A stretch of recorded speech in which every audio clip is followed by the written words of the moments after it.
Hello and welcome to BYJU'S Exam Prep IAS. Let's get started and look into our daily quiz. Let's look into the first question. Which of the following statements are correct with respect to Central Bureau of Investigation? When a state gives a general consent to the CBI for probing a case, the agency is not required to seek fresh permission every time it enters that state in connection with investigation. Withdrawal of consent, if any, by a state government can be affected prospectively and retrospectively. Which of the statements are correct? The answer to this is one only. Why have we taken this practice question? Because this article on the Hindu makes a reference to the CBI probe. Let us try and understand what are these options. When we look into the first option, it speaks about general consent. When we have the CBI investigating a case in a specific state, there are two types of consent. One is what is called as general consent. The other is what is called as specific consent. What is this general consent? This is the consent permission given by the state government to the Central Bureau of Investigation. So if the general consent is given by the state government, the CBI, if it is investigating a case in a state, it need not have to seek the permission every single time. So the state government would have given permission to the CBI for a specific duration, for a period like 6 months or 1 year, so on and so forth. So for this specific period, they need not have to ask the permission every single time. So when a state gives a general consent to the CBI for probing a case, the agency is not required to seek fresh permission every time it enters the state in connection with the investigation. So permission given, the CBI need not have to ask the state government permission every single time. This is right. Then what we have is the specific consent. What is the specific consent? Let's say, for example, the state is not given the general consent to the Central Bureau of Investigation. In that case, the state can also accord what is called a specific consent. If specific consent is given, only for that case, the CBI would be able to enter that state and conduct its investigating operations. So for the rest of the other cases, it is not given permission. Only for that specific case is given permission by the state government to the Central Bureau of Investigation. Now, if you look into the second statement, withdrawal of consent, if any, by a state government can be affected prospectively and retrospectively. What does this mean? This means, let's say, for example, there is a case. This case is already being investigated by the Central Bureau of Investigation.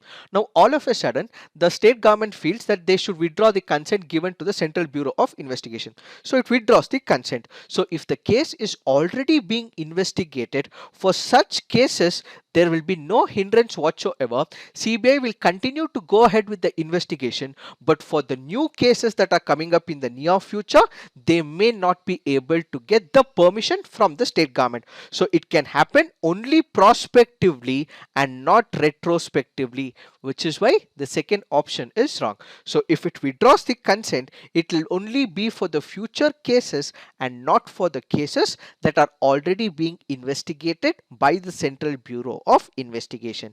So the answer to this would be one only. Now let's look into the next practice question. Consider the following statements.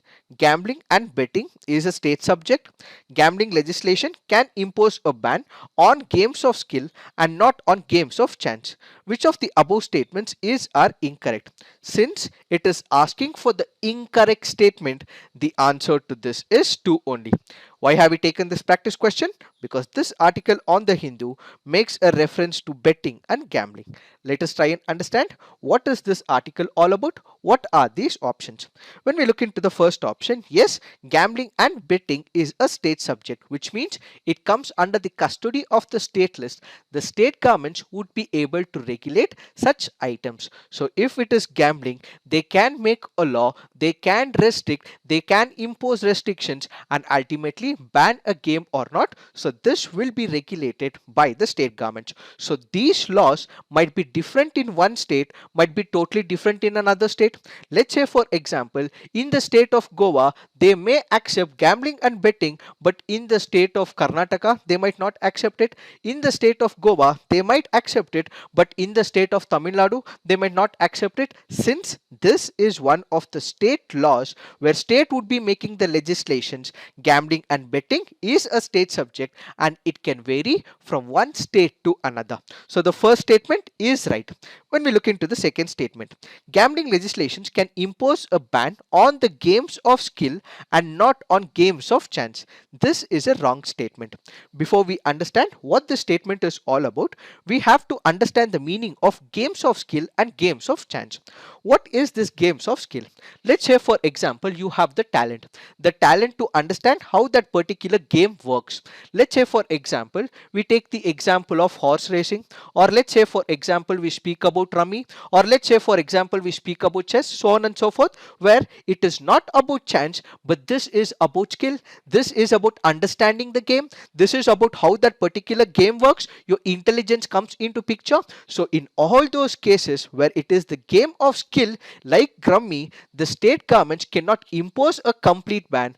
But if it is a games of chance, let's say for example, we have a game called as Andar Bahar. So this is a cards game. So this is purely on the basis of luck. In such a case, they can impose the ban. So the gambling legislations can impose a ban on the games of chess and not on the games of skill, which is why the second statement is incorrect in this particular case. Now this article here is basically looking at the online games.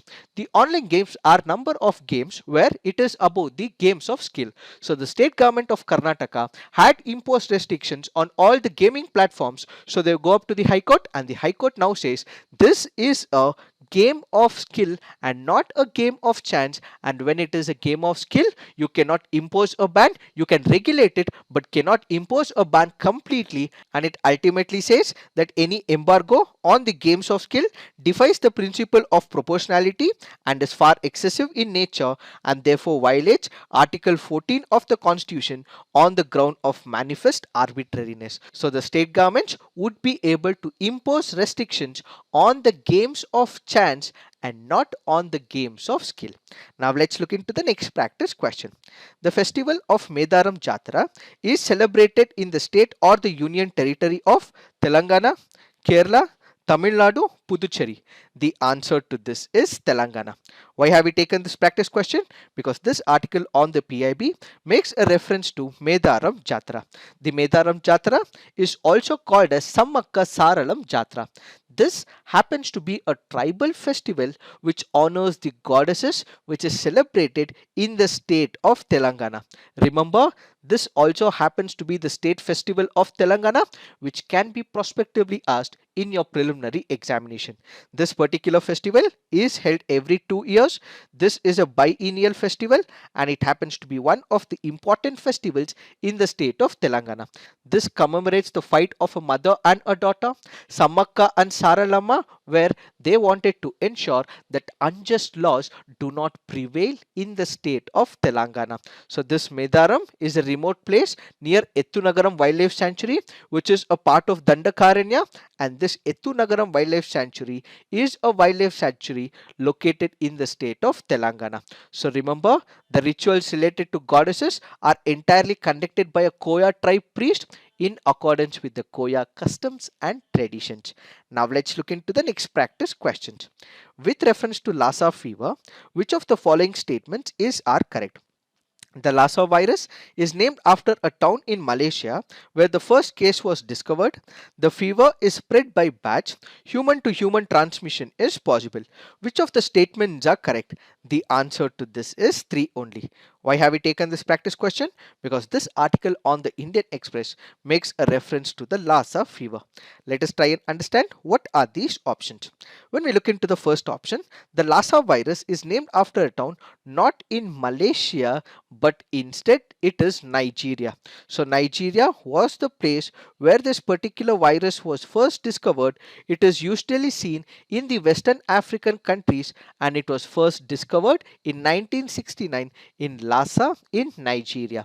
So remember, this particular fever is not spread by bats, but instead it is spread by rats. So second option is also wrong. How does this spread? Let's say for example, there is one of the items that is contaminated by the rat. It can be because of the urine or the feces of the infected rat. In such a case, if a person happens to go on to touch, that is how the initial spreading happens. So it is not bats, but remember, it is the rat. Yes, human to human transmission is possible as well.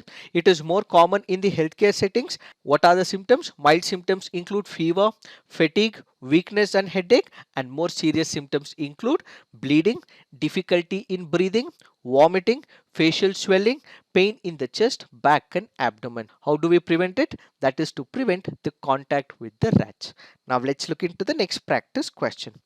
With reference to Chausath Yogini temple situated near Morina, consider the following statements. It is a circular temple built during the reign of Pagata dynasty. It is the only circular temple built in India. It was meant to promote the Vaishnava cult in the region. Its design has given rise to a popular belief that it was the inspiration behind the Indian Parliament building. Which of the statements given above are correct? The answer to this is 1 and 4 only. This happens to be a previous year question from the year 2021. If you look into the first statement, yes, it is the right statement. It is a circular temple built during the reign of Pagata dynasty, where it was constructed by Maharaja Devapala. If you look into the second statement is wrong. The third statement speaks about promoting the Vaishnava cult. This is a wrong statement, as it was more dedicated to the Yoginis and not the Vaishnava cult. And the fourth statement is right, and the answer to this would be 1 and 4 only. Now let's look into the fact of the day. The fact of the day for today's discussion happens to be antimicrobial resistance. What is this antimicrobial resistance? We have number of antimicrobials. Let's say for example antibiotics, which are the medicines which are given to cure the infections caused by the bacteria.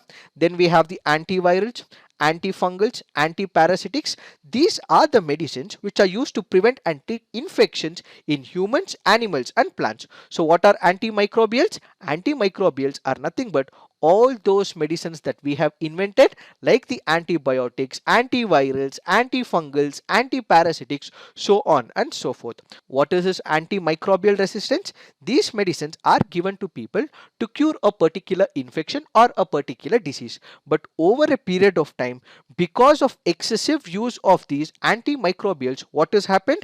These medicines, when administered to the people, these people are not getting cured. Why? Because of the updation of the virus or a bacteria, and it is not working anymore.